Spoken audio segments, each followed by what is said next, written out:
আমি গতকালকার আগের দিন প্রোগ্রাম করেছিলাম যমুনা সেতু পার হওয়ার পরে সিরাজগঞ্জে। আমাকে একজন ভাই বলল, হুজুর সুন্নিরা কেবল নবী নবী নবী নবী নবী নবী নবী নবী। আমি বললাম, তো কি করলে তোমার থেকে ভালো লাগবে? হুজুর একটু নামাজ নামাজ নামাজ নামাজ নামাজ নামাজ। আমি বললাম, প্রমাণ করব। গোটা নামাজটাই হচ্ছে নবী নবী নবী নবী নবী নবী। কে জবান খুলে বলে সুবহানাল্লাহ। হুজুর গোটা নামাজ নবী নবী মানে?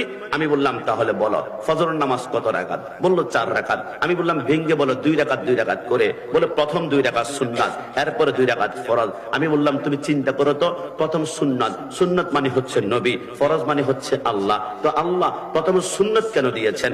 নবীকে কেন আগে দিয়েছেন? প্রথম তো ফরজ, আপনি আল্লাহকে থাকবেন, এরপর সুন্নাত। আল্লাহ আমরা নারায়ে তাকবীরে পরে নারায়ে রিসালাত কেন লেখি? অনেকে আমাদেরকে বিদআতি বলে, কিন্তু চট্টগ্রাম প্যারেড ময়দান পেকুয়াতে মাঝে মাঝে দেখি স্লোগান শোনা যায়, লিল্লাহে তাকবীর লিল্লাহে তাকবীর লিল্লাহে তাকবীর। একটা বারো ইয়া রাসূলুল্লাহর আওয়াজ শোনা যায় না।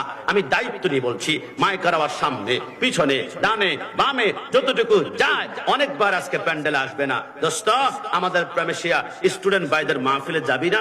যাব না। কেন?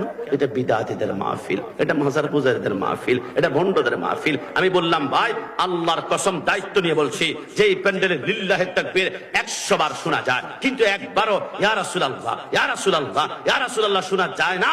যে এই প্যান্ডেলে ইয়া রাসূলুল্লাহ স্লোগান নাই, ওই প্যান্ডেলে আমার নবীও নাই। কথা বলো ঠিক কিনা?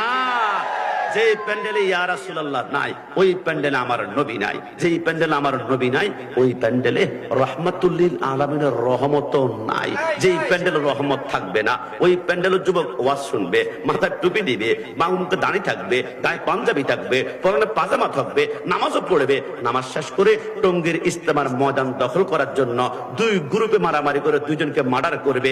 এর বুক কাঁপবে না, কারণ এদের হৃদয় থেকে রাহমাতুল লিল আলামিনের রহমতকে সরায় ফেলা হয়েছে। এদের হৃদয়টা নেকড়ের বাঘের সাথে হিংস্র হয়ে থাকবে। যে প্যান্ডেলে ইয়া রাসূলুল্লাহ স্লোগান নাই, আল্লাহর কসম ওই প্যান্ডেলের যুবক নামাজ পড়বে। নামাজ শেষ করে বাইতুল মুকাররমের খতিব কে হবে এটা নিয়ে 2 গ্রুপে জুতা নিক্ষেপ করে মারামারি করে মসজিদকে অপবিত্র বানিয়ে ছাড়বে। কারণ এদের হৃদয়ে রাহমাতুল লিল আলামিনের রহমত নাই। যাদের অন্তরে ইয়া রাসূলুল্লাহ স্লোগান নাই, 14 দিন পরে দাপন করা নুরাল পাগলার লাশকে কবর থেকে উঠিয়ে অক্টেন ঢেলে পেট্রোল ঢেলে আগুন জ্বালিয়ে দেবে। আমার আল্লাহ বলে, কেউ যদি দুনিয়াতে অপরাধ করে দুনিয়ার আদালতে বিচার হবে, কবর যাওয়ার পরে আমি আল্লাহর আদালতে বিচার হবে। তৌহিদি জনতা নামে একটা গোষ্ঠী আছে, এরা বলে আল্লাহর আদালত মানে না। কবর থেকে উঠা অক্টেন ডাল পেট্রোল ডাল দাও করে আগুন জ্বালা।